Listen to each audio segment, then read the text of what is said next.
Have a little ride home a different way today. And it's cooled right down.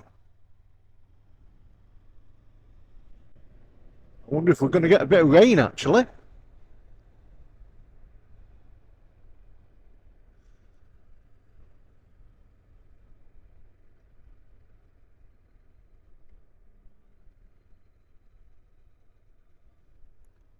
And like I say, I haven't been out on the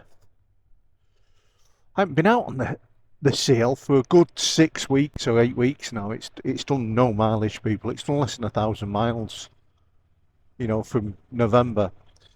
And it's one of them things. It's like I was watching a video. I'll have to put the name of the guy on the video.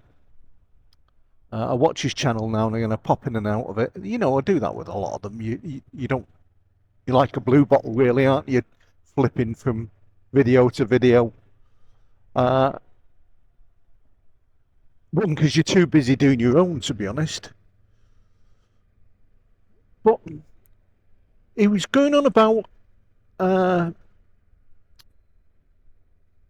the way dealers are going. Dealers are going to be gone in the future, and I even commented to him, dealers won't be gone from Britain.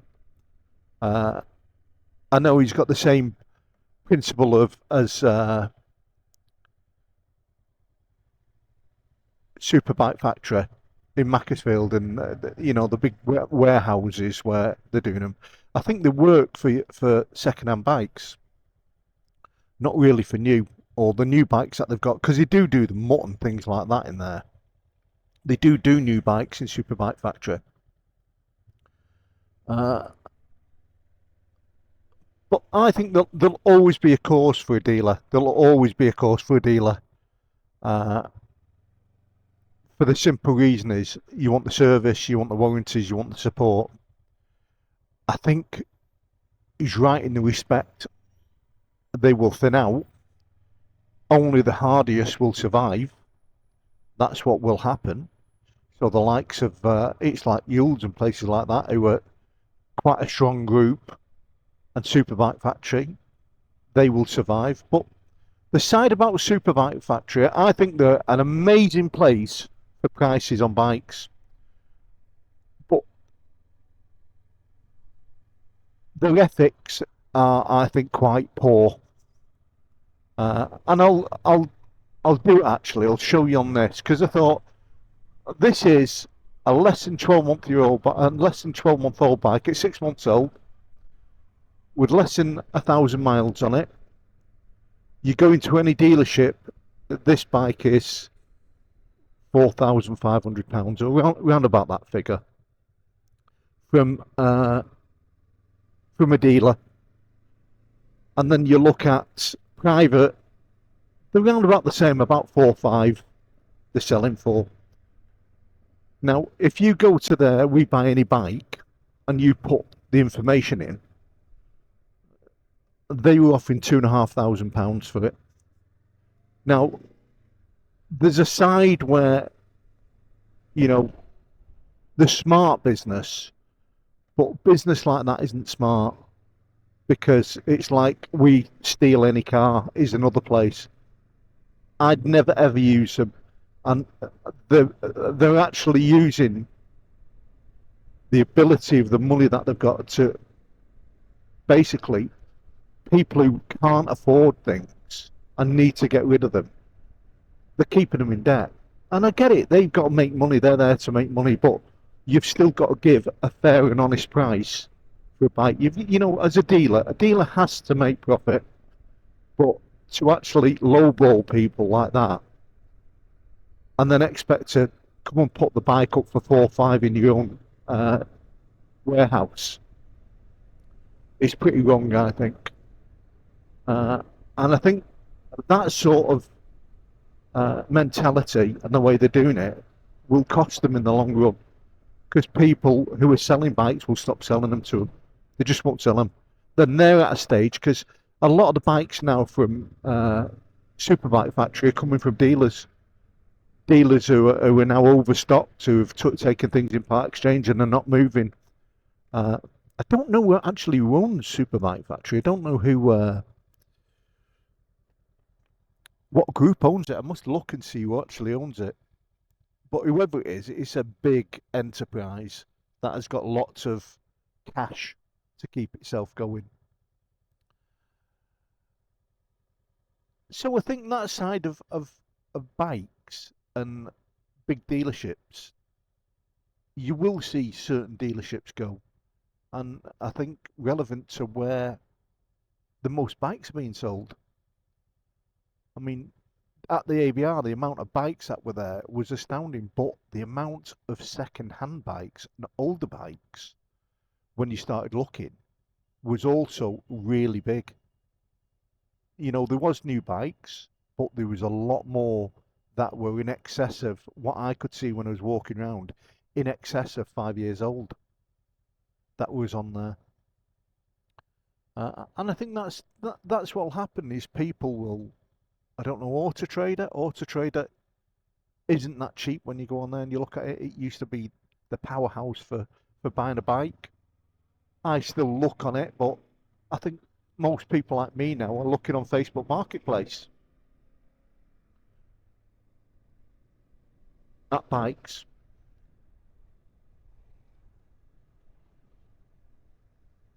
That's it.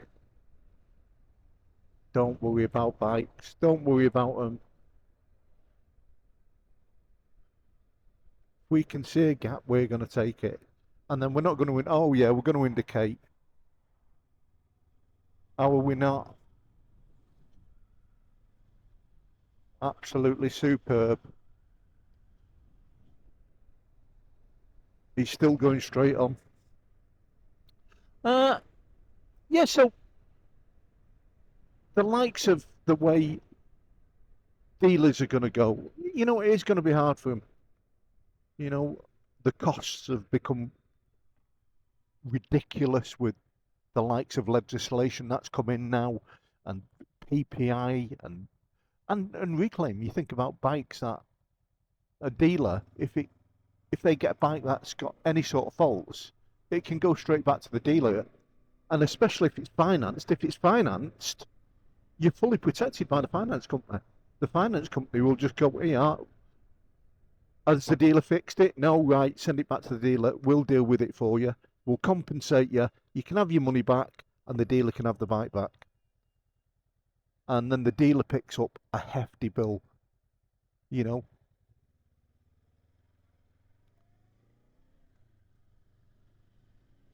And I know people have got that. Oh well, don't feel sorry for the dealers because they're making money.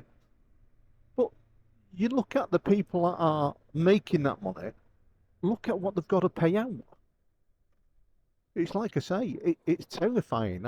Just Yule's being a small dealership that I've managed to, you know, get on with and understand. And that's the best thing about it is to understand what they have to do. I mean, just their advertising costs on Auto Trader. I must try and see if we can get a chat with Joe or with Phil and have a walk around with them and let them explain from a real perspective of what a dealer goes through to actually sell bikes. And you know,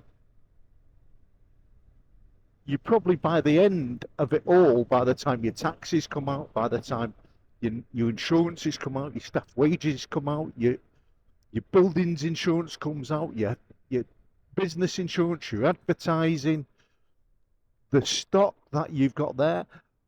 I mean, if you're not cash rich, you're on a loan from a bank, and then for the likes of main dealers, they're on the aspect of when the main dealers are giving them bikes. Now, when I went in yesterday, I've collected my new screen for my Honda, my adjustable screen, and I was talking to them, and they said they can't get any demo bikes now. The demo bikes are not coming until September, and the viewers, we're not getting a demo bike to September. We don't need it in September. We need it now in the summer. We need the bikes now so people can get on them now. But the dealerships have obviously got plans, other plans that are going on, and they're segregated from what the public really want. Because you'd think a business, we know when the most bikes are being sold is actually in the summertime.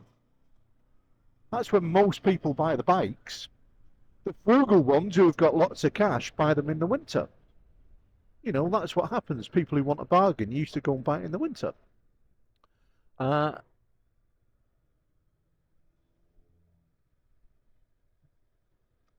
but that's where the dealers now, you know, are being controlled. The main dealers are controlled by uh, the likes of the manufacturers. And then you've got the side of a main dealer is given targets. So the amount of targets it gets is the amount of profit they can make. And if they don't meet that target, what happens then? Do you know what I mean? So it's, you know, do have a tier for them because the main dealers who work hard, all these like your GB and all them places and your Yules and your Yamaha, Wigan, and well, they're not there anymore. All your main dealerships like that work bloody hard, work really hard, and you know, business shouldn't be that hard. It didn't used to be. You know, in the 80s when I had my own business, it just weren't that hard. They weren't stupid legislation. They weren't stupid people running these. Uh, and I think that's what it is. The people that are in charge are just brain dead. They're not, you know, it's like our politicians. They're clueless to the way life works outside that bubble.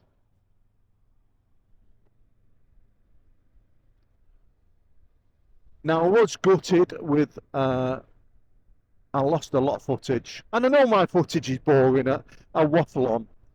There was a side of it I was really annoyed at. You know, couldn't get a ride, and I did make no mistake. I watched another video on it. A guy went on it. I don't know his. I've only briefly seen his channel, and he said he walked out and he went to Triumph and he went at 8 o'clock and got a ride on any bike because no one wanted to ride bikes. Well, that must have been a rarity because I got at half 8, and every single one that I went to, they all went fully booked, mate. We've got nothing for the rest of the day. Come back tomorrow and get back early. Uh, so I don't believe turning up at 8 o'clock at anyone's stand. Because what happens is when you turn up to the stand, you don't get to ride the bike there and then. They book you in. So you need your gear. You need to actually book the time to actually ride the bike. Now I'm going to do it again. I'm still going to go back and I'm going to book the Thursday and I'm going to be a bit more prepared this time. Oh my God, it's rain. We've got rain. Do you know sometimes, don't we think we go on about hot weather, but Britain, when you get the rain when it's been hot, there's just nothing better than it. It's the best thing in the world. Uh, but I would say to anyone who's going to ABR or who has never been to the ABR, you will enjoy it. And even if you go there just to camp and enjoy the music, enjoy the talkers, enjoy the stands, enjoy the food, uh, you will enjoy it. It's a good old crack. Let's hope they don't make it too big. Let's hope it doesn't get much bigger. Because they've already put restrictions on the trails, people. So the tickets to actually book were released today, and they only put the tickets out for actually booking the event. So the Thursday or the weekend, you need to buy the weekend ticket to get the VIP ticket as well. But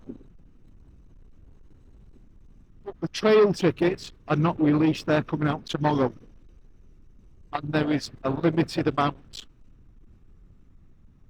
So if you don't get in there, and that's what I had when I booked it late, there's no tickets for the trails. So if you're going to ride the trails, if that's what your crack is, I think it is really a case of make sure you get the ticket before you do it. You don't have to buy the VIP to do the trails. Uh, and you don't have to if you do a single day. You can book a. Saying that, I didn't see any on the events. I didn't see them on any single days. I only seen them at weekend for the 3 days, and for the VIP as a separate one. Now they've got quite a percentage off. I think off the VIP day there's 12% off it, and off the standard 3 days they've got 40% off. Uh, so it's just short of, if you do the VIP and you do the weekend, it's just short of, or just over £200, which isn't cheap for 4 days. 50 quid a day for putting your tent up.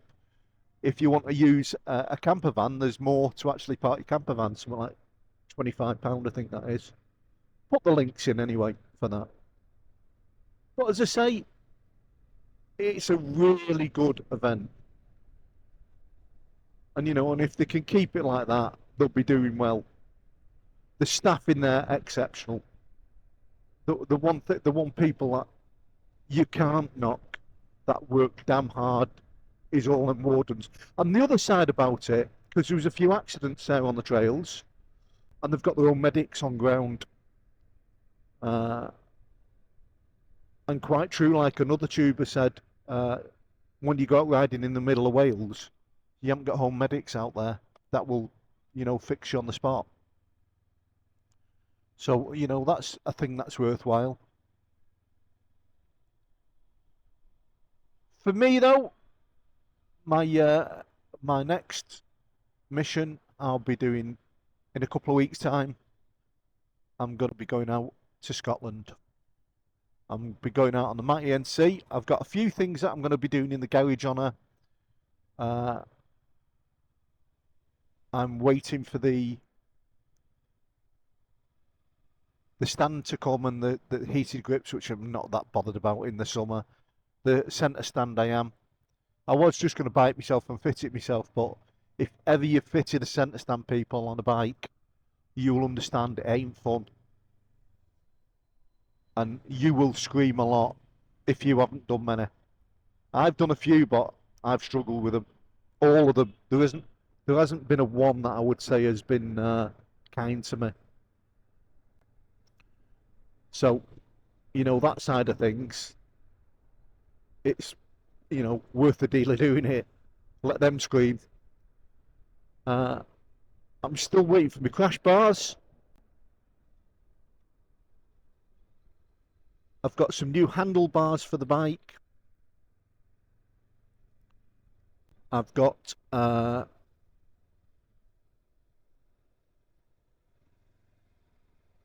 bar risers.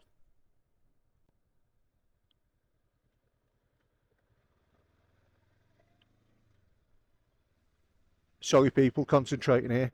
Not quite like the DCT when you're on manual gears. You have to do a bit more work. I do like this little thingy though. This little CL is a cracking little bike for this. Coasting now with my clutch in. Clutch is really light on this.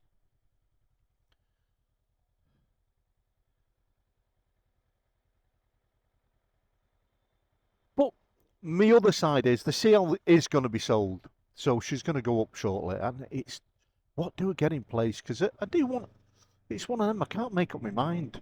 I keep on thinking towards a CRF,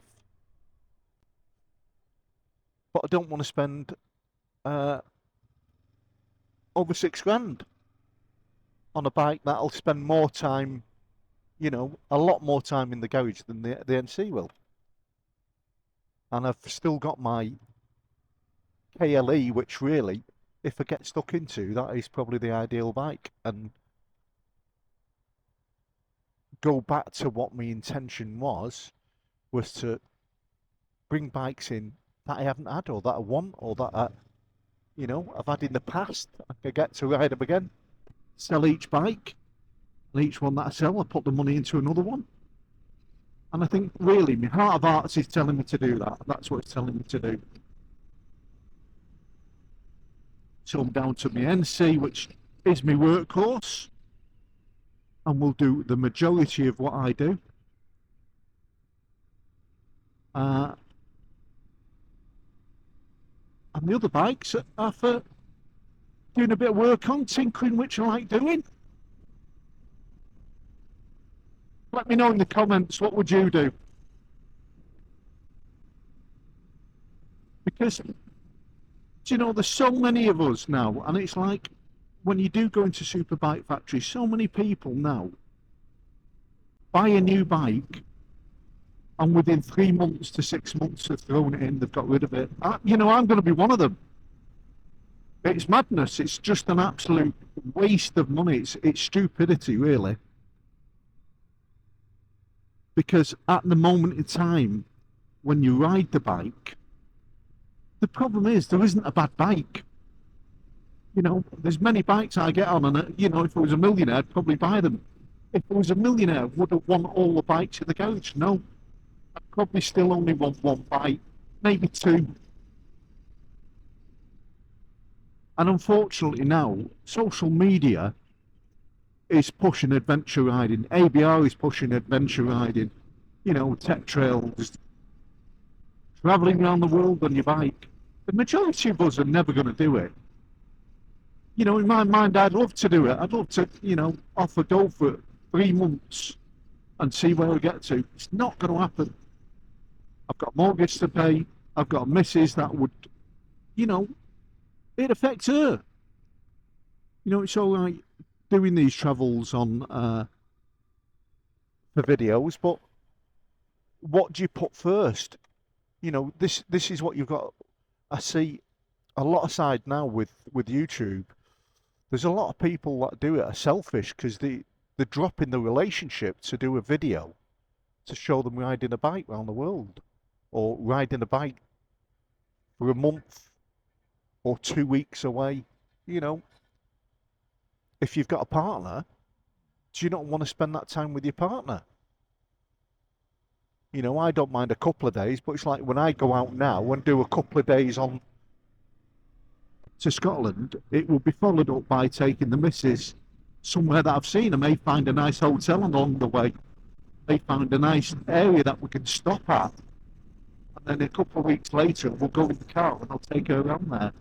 Now, I'm hoping she will start coming and getting on the back. And if she does that, that's a boosty bonus for me. But not all people want to do that. Not all people want to sit in leathers or in a helmet or in clothes and go down a motorway like now with the rain pounding down. They'd rather be sat in a car if they're not, you know, they're not a great lover of motorcycles. They're fearful of them. So it's about balance.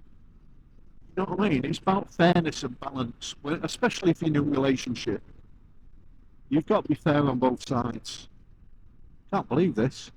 Absolutely lovely. Who'd have thought rain would make you feel happy? Me being a gringer, a grey and ginger, well, I'm more grey than ginger now. Absolutely loves the rain because the heat just, I'm like a lobster, people. I just go red, I peel, and then I go white again. That's what happens with me. I unfortunately am not no Greek god. And I think I'm not photogenic and I'm not voiceogenic. But I love what I do. And I'm not worried about it. So my next thing is now to get, before I go away, is to get the lads out and go for a ride. Where do we go?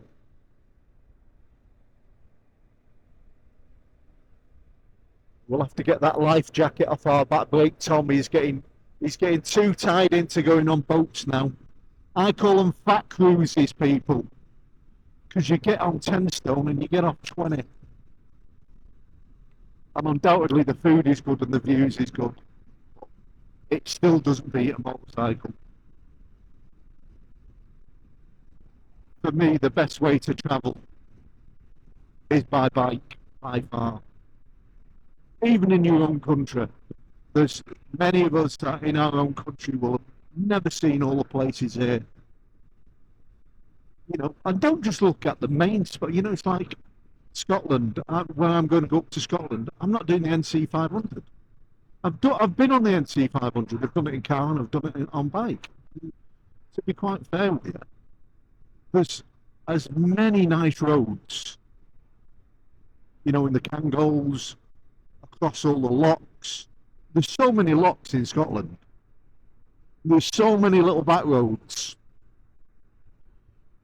that the views are absolutely spectacular. And you're not going to be stuck behind a caravan or a motorhome or a load of cars. When you wake up in the morning, I can't wait to wild camp there. To be honest, more even so than the ABR. Because when you wake up some mornings when you've gone camping, I've got times when I've gone camping with people and I've woke up facing a lock and it's been misty, absolute thick mist. And you get your butty on, you get your coffee on, and you watch the mist disappear, and then you see the lake coming through. And then you see the sunshine. Oh, you see the rain. You know what I mean? It's just the rain in a lot of respects in Scotland does you a favour because you don't get bit by the midges. That's the only negative. In all places where there's, locks and the likes of trees, things there want to nibble on you, you're their breakfast. So I think that's about it, people. I've had a waffle. I'm just thinking, what else is there? What can you say about the well, I call it the mini CL500. The motor in this is just, without doubt, of all the 500cc bikes, I think the Honda 500 engine is probably the best out of anything that's out there. It's one that's easy to service. It's one that's frugal. It's got more than enough power. And very, very little goes wrong on them. The basic.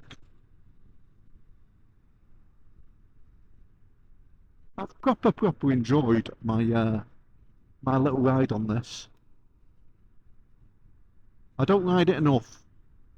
But again, like I say, people, my true love of all my bikes is my NC.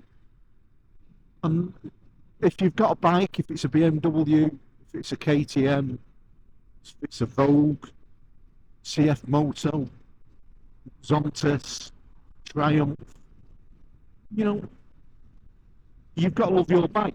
That's what you should do. Your bike should be what you want to get on. When I get on my NC, I don't look at another Ducati Multistrada and think, oh, I wish I had that. I've done the wrong purchase. I don't think that. The second bike I do. I think that's a thing. When you get a second bike, as to do other things, you look and then you think, oh, that one's better. I do think that now. But on my main bike, no, not at all. Absolutely 110% satisfied with the bike I ride. And I don't care what anybody else calls it, because it's my bike. They don't ride it. And you tend to find the people that are slagging off your bike, whatever it may be, saying it's not enough power, or this isn't right, or it's too dear to service, or it uses too much petrol, or it can't carry this, or it won't take you there. You find they probably haven't got that bike. They don't own it. Or if they've owned it, they haven't given it a chance.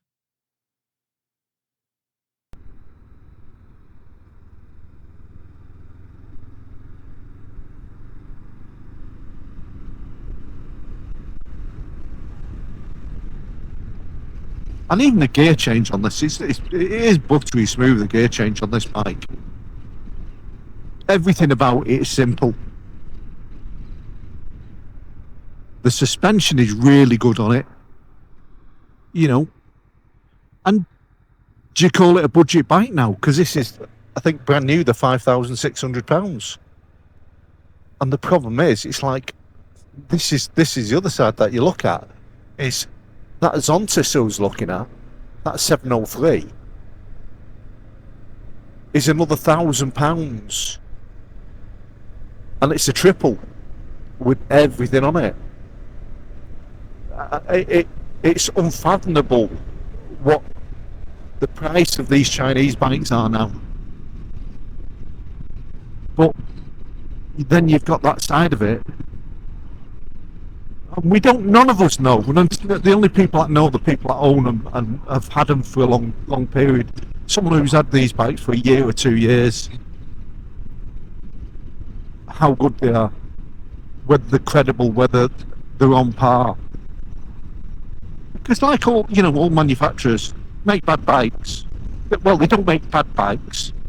They make bikes that don't fit the narrative, or people expect more of them.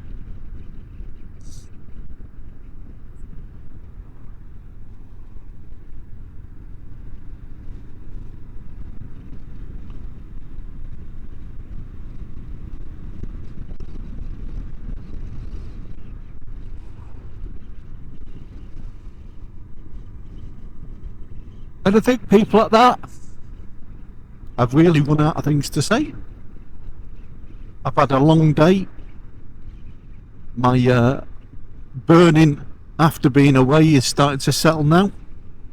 And I've just noticed my strap has come loose there, and I certainly don't want that catching up in my tyre.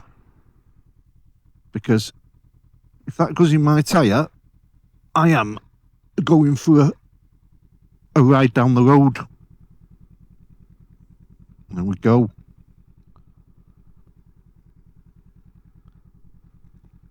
This is the side you've got to watch when you do this sort of thing as well. Tie up your straps properly.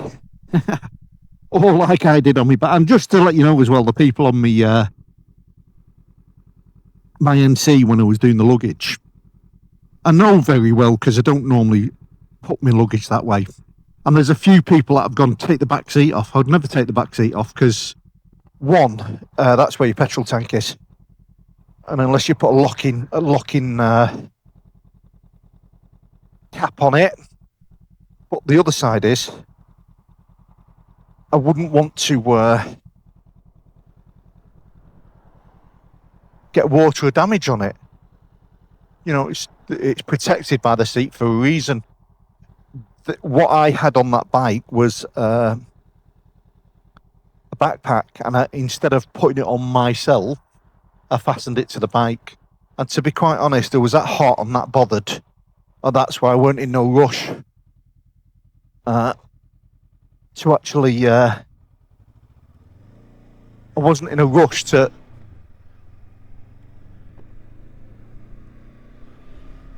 undo it and take it off. And that's where I say, take your time. If you're not 100%, just take your time. Don't rush. Don't let anyone rush you. The problem comes is when you've got a massive queue of cars in the petrol station. But when I go to Scotland, you'll see the way I pack, and you'll see, for me to actually fill up on the NC takes me a couple of minutes.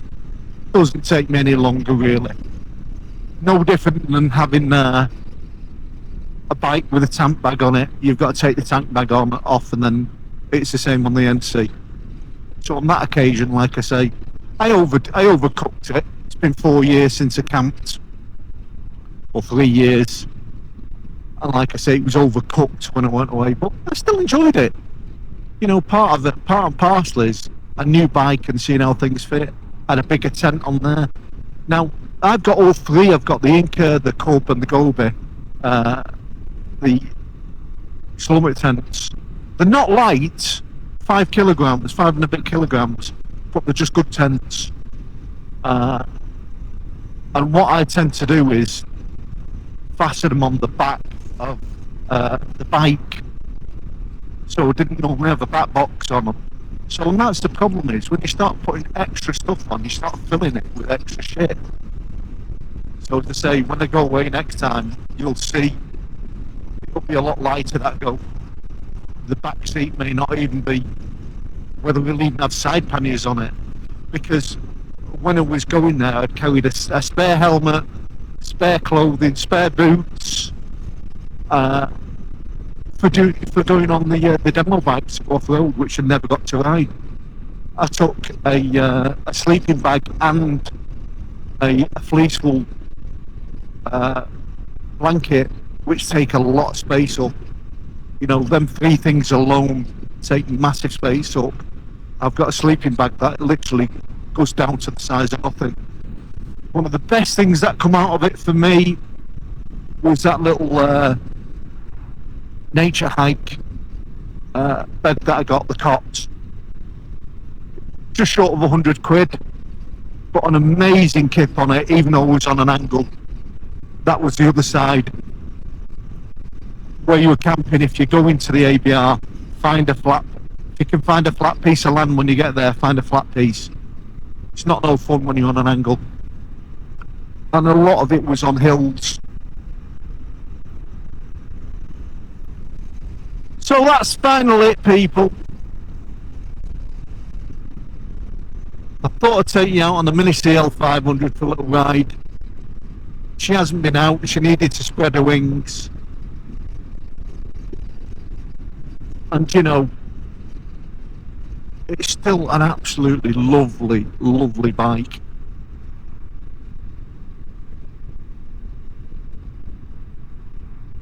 You could munch miles. If you watch Ainsworth Rider and you watch Silver Fox Travel, they go out together.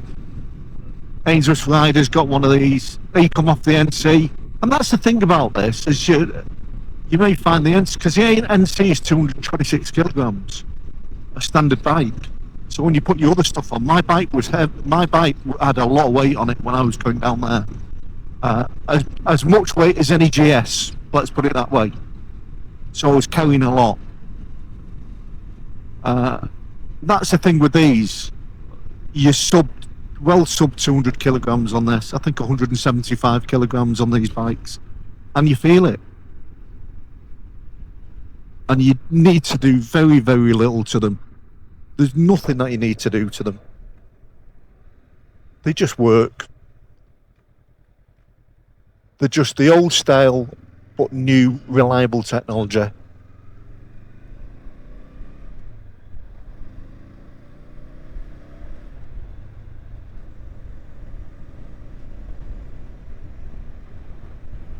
Right, see you on the next one. Ride safe, be kind to others, and with luck they'll be kind to you, Bertrand Biker. Thanks for watching. Hope you still enjoy my videos. Comment is enough for me, honestly. If you want to subscribe, it's a Brucey bonus for me. You'll always get a bit of content coming out from me. As I call it, garbage in, garbage out. But if you enjoy it, and it does something for you, carry on watching. I'll appreciate it. See you in the next one. Ta-ra.